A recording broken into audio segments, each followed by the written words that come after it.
Every sales rep wants to make elite level money. Well, they should do anyway. But very few are actually willing to put the work in, upskill their mindset, put themselves in the right environments, take the right risks in order to do so. Today in this video, what we're going to do is break down exactly that. How to upskill all of those individual things to take you to that next level and take you to the next dimension of earning capacity. Now, if you don't know who I am, my name's Adam Davies. I'm the CEO and founder of Sales Chief. Been in sales for like 17 years. We run a sales training, recruitment, coaching business, sales management company over here in the UK, and we help service-based businesses and their sales reps upskill to a completely different level and take into the next dimension. The reason I'm making this video, we actually run a series which is where sales reps and business owners can fill out a form and they can request us to do a video. And this is one that pops up quite a bit, particularly from sales reps, because they like the idea of earning more money, but this either they don't know how to do it or they don't really want to. They might feel like they want to, but actually what comes with it to become a really elite level salesperson, they don't really want that. And when I say really elite level salesperson, we're talking top 1%, not just earning 5K on a good month, 10K on a brilliant month. We're talking taking it to the very, very next level. Now, there's two golden rules to upskilling and leveling up to that kind of level of salesperson. Now, the number one rule is always going to be clients' needs over my needs. The reason this is so important, if you're on a sales call and you are focused on making money on that sales call, you're not on it for the right reasons. Selling is serving. What you're doing is you're pairing the right person with the right product. If you can do that in abundance and you can make the right decisions based on the fact that you believe beyond doubt that you can help that person fix the problem that they've just told you about, you will be able to apply the right level of pressure and have the right level of conviction to get them over the line. Many sales reps are trying to sell because they need to sell. By doing that, they don't put pressure on the right way. So you might have heard the whole, it feels like you're putting me under a little bit of pressure now, particularly in the service-based sort of industry, coaching, fitness, like all of these like marketing agencies, like high-level services, solicitors and all that kind of stuff. When you start to apply a little bit of pressure, if it's not coming from the right place, you can quite often push them away for good because trust is an all-time low, essentially. I can't remember where I heard it. I was listening to a podcast the other day. I'm sorry for the person that said it, but it just really resonated with me. We're not in a financial recession, we're in a trust recession. So we really need to be able to build up that level of trust. The only way we can do it is by wholeheartedly having their best interest at heart. But also when you've got that mindset, when you are literally selling because you can help them, it gives you a level of authority that you wouldn't normally have. And again, people are looking to be led. They're not looking for somebody just to, here you go, take a look at this, take a look at this. They've literally come to you, particularly if they've booked a call in with you, by the way. If you're taking inbound calls, they have physically gone out of their way to book a call in with you. They need you more than you need them. So having that with or without you energy is really, really powerful when you're trying to take it to that next level. And sometimes this sounds counterproductive, by the way, because it sounds like I'm saying, don't try as hard. It's not what I'm saying. You're trying hard, but for the right reasons. You're not trying hard because you're a pushy salesperson. You're trying hard because you're a good human and you've got the best possible solution. That level of conviction is extreme. When you think of particularly salespeople that are watching this, not necessarily so much founders as well will resonate with this. Lots of businesses we work with, particularly ones that are quite founder-led and they're looking to replace themselves in sales. Salespeople find it very difficult to even get anywhere near the kind of results that the business owner was actually getting because they're the business owner. It's their, of course they're going to be better at selling, but the reason is because they've got a much higher level of conviction. Skill set wise for sales, quite often salespeople are more skilled than business owners.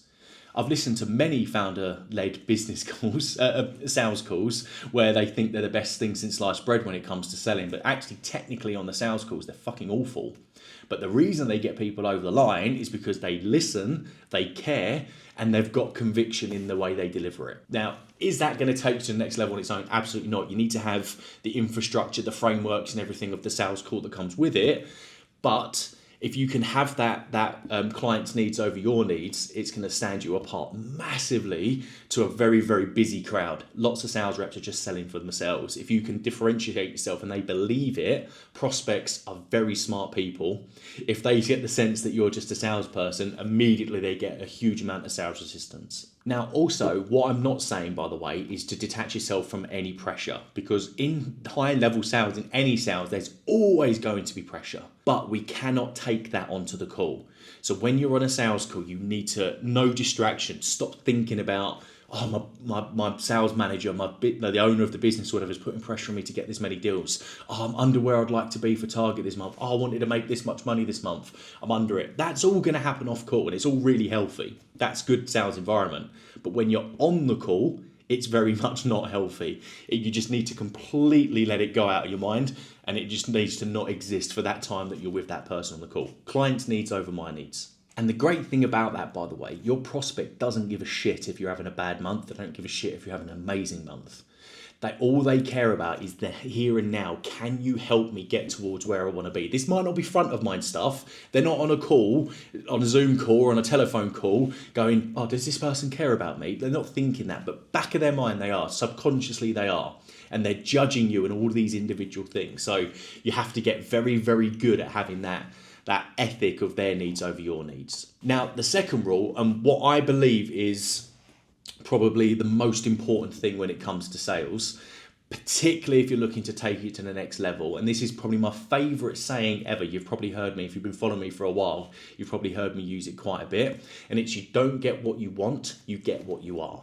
So if you're watching this video, it's probably fair to say that you're at least thinking you want to take your income to the next level, whatever clickbait title I use, whatever amount it was, this is how much you can earn kind of thing.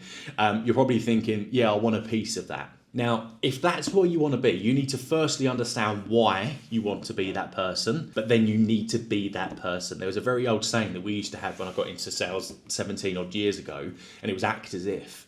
So not saying you need to go out and buy Rolexes and all that kind of stuff if that's the kind of person you'd be if you're earning 25 grand a month, for example, but you need to be making decisions. You need to be having daily habits. You need to have the mindset of the person that's already earning that, because that will influence how you behave on a sales call, but it will also influence how you get better, how you make those extra gains, how you spend your time off call, how you train, how you coach yourself, how you coach your mind. Everything will be dictated by that. Take a look at where you are now. Let's say, for example, you're a salesperson. On your best month, you earn, I don't know, 6 grand. I don't know, something like that. Do you think somebody that's earning £25,000 is going to be acting differently to you? I think probably so. And if you're a business owner watching this and you've got sales reps that are earning sort of average money, if you had somebody earning 25k, do you think they'll be behaving differently on calls? How do they follow up? How do they handle objections? How do they approach the call? Even tying into that first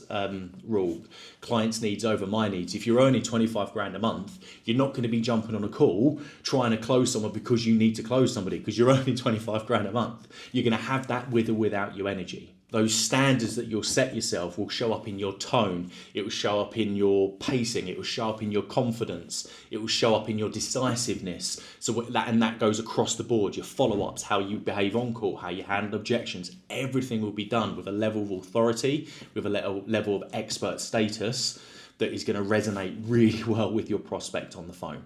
So you need to be thinking, okay, I'm a 25 grand a month closer now, I'm catching up to that. I'm not doing it right now, but that is me and I'm catching up to it. Then what we're going to do is like, right, okay, that is me now. That is my new identity. That's who I'm going to be.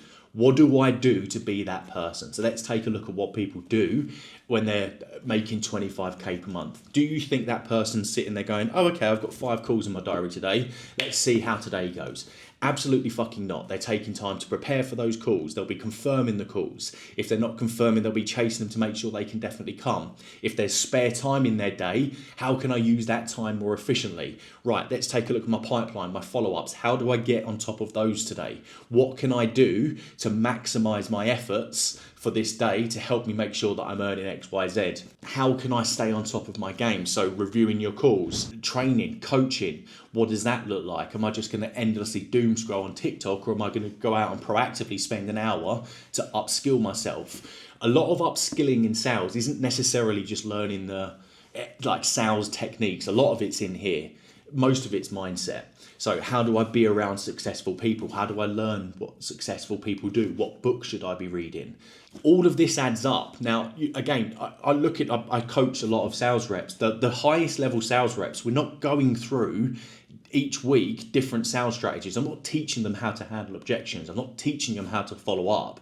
What we're doing is we're doing a lot of refresh and repeat. So I'm not teaching them anything new. We're going over stuff that can become a little bit stale. They get a little bit fall behind on, and that comes down to identifying. So we're reviewing their whole strategy. We've got systems in place. We know exactly what they're doing exceptionally well at, but we can also see exactly where they're not quite at that highest level. So we can do work on that.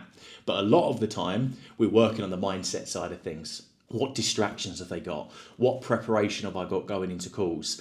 What are they not necessarily doing as strong as they would like to at the moment? Making sure that they are aware of it going into each day, each call. So it's at the top of their agenda, if you like. So they'll do like a pre-call list. So it might be something that I'm accepting surface level answers a little bit too much in the discovery. They'll make a note before their call, I do not accept surface level answers in my discovery. Things like this, again, take you to the next level. And it's all very cheesy stuff, by the way. Very, very cheesy. I always compare high-level sports to high-level sales. There's so much going on. There's so much analytics. The best golfers on the planet, you look at Scotty Scheffler, you look at Rory McIlroy, people like that. They have got analysts behind them that are taking a look at what's going on each and every round, where their strengths are and where their weaknesses are. Do you think if Rory McIlroy's analysts said to him that he was cutting across a golf ball too much and it was slicing it, or he was over fading it or whatever, for you golf enthusiasts, like if you're not a golf enthusiast, hit a fucking bad shot, do you think he's going to go, great, okay, I know how to fix it? Or do you think he's going to go, okay, what's causing that? Let's go and work on it. That's what he's going to do. That's why he's at the top of his game. So you need to get into a position where you've got a feedback loop. There's AI softwares. Obviously, we've got our own little humble brag. Like you can take a look at Ask Adam AI. The link will be in the description. But there is more out there now. There's more of these products coming to market. Even if you're just quite good at using ChatGPT and you've got a way of actually giving yourself feedback on the back of your sales calls, you've got a call review buddy, whatever it may be, and you just spend a little bit of time reviewing each other's calls. This is how you take it to the next level. You need to be a mentality monster. You need to be a freak. You cannot expect to have exceptional income if you're only putting in average effort. It doesn't work like that. To get a 10 out of 10 in terms of income, you need to put 10 out of 10 effort in. And a lot of this comes down to habits. Now, the biggest misconception that I see with this as well, like you look at high performers, do you think they don't have any downtime? Of course they do. So what people tend to, their response to when I talk about this kind of stuff is, but I'm not going to just give up Netflix, and I'm not going to give up playing a few games, I'm not going to give up playing football, I'm not going to give up playing golf and all that kind of stuff. No one's asking you to do it. It's just managing the time that you have better. Now, how do we do that? Let's take a look at your average days, Monday to Sunday. Don't just stop at fucking Friday. I'm not saying you need to be grafting all weekend. But again, if we want to be making £25,000 a month, something's going to have to give. We're going to have to make some sort of sacrifice. Now, let's take a look at our days, Monday to Sunday. Let's take a look at the habits that we're doing throughout the whole days. This is a great exercise you can do. Take a couple of hours to just journal what you've done throughout the week. So it'll take 10 minutes at the end of the day, and then take a couple of hours actually reviewing it. And then you can categorize each and everything that you've done into 3 categories. Essentials, good habits, bad habits. That's it. Is your essentials here things like cleaning your teeth, sleeping, all of that kind of stuff. You're obviously not going to change that. Showering, going to the gym, but it's all going to happen, right? Or you could put that in a good habit, but you've got good habits and you've got bad habits. Your good habits, are they as efficient as they need to be? Your bad habits, right, okay. And we'll put Netflix and stuff like that in there, into bad habits. But then you're gonna go through and you're gonna tick all of these off. That Netflix, that hour spending time with my family, is that actually a bad habit? No, it's not. It's perceived to be a bad habit, but it's not. You need to spend time with your family. This is what you're doing it for at the end of the day. And if that's how you spend your downtime, that's how you have time with your family, whack it in the good habits section. Great. Okay, cool. For me, this is a great example, by the way. This is when I really realised how powerful this stuff was. So, like, before I go into the gym, I still do actually. I sit in the car for about 10 minutes. Sometimes I do a little bit of work and stuff like that now, but I used to just sit there and I used to tell myself that I'm letting my pre-workout kick in. I used to do it all the time. 10 minutes was just wasted every day. And when doing this exercise, and I was like, is that a bad habit? Or is it a good habit? I'm just chilling out before the gym.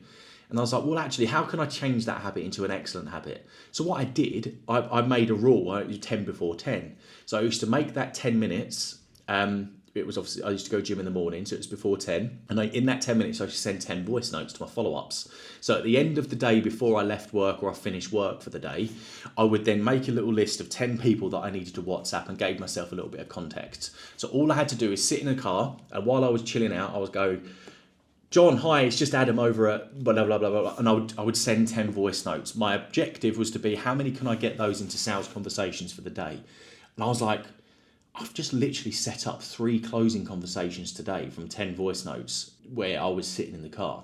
So I've changed a habit which could be seen as a good habit, probably relatively neutral, and turned it into an amazing habit. That now immediately increased my income because I turned that into a money-making activity. And this is what I mean. So many people have got these dead times throughout the day where they're doing nothing. I can't even remember the last time I actually was in the office and I was like, right, okay, it's lunchtime now.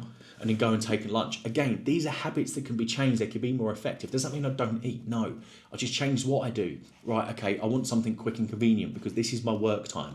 Right, I want a high protein shake and I want some fruit. That's it. So then now I'll eat a bigger meal in the morning, a bigger meal in the evening. In those times, it's just adjusting your day for that. I don't want to get into too much of it in here, but I just want to give you some examples of what we're talking about taking it to that next level and the things that you need to do to be a high performer. Now, another thing that we need to take a look at here is environment. So sometimes we're talking about here like earning like 20, 25k per month. Sometimes you're going to be in an environment where that's physically impossible. And that might be because you're with a load of people that are just going to rebel against it. It's not possible. You can't do this. You can't do that.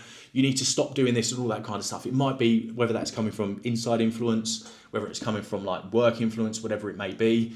We need to take a look at how we can potentially adjust that. But some work environments are not set up for that kind of income. They're just not. I've deliberately not worked with certain business owners because when we're talking about, right, okay, we want to be looking at this role being on target earnings of 15 grand, then I'm not going to pay a salesperson 15 grand. Well, why would you not? Because it's on commission. But some people just not accustomed for this, and these probably aren't the right businesses for you. Now, you've got 2 types of salespeople. You've got salespeople that really genuinely do want to take you to that next level, and then you've got salespeople that, do you know what, I love selling, I love serving, I love doing this. The money is important. Yeah, I want to earn good money, but I'm not willing to sacrifice all that stuff. I just want that security. So I want a decent base and I want somewhere where I can earn good commission. That's not a bad thing, by the way. It's actually a good thing because lots of businesses do still want those type of salespeople.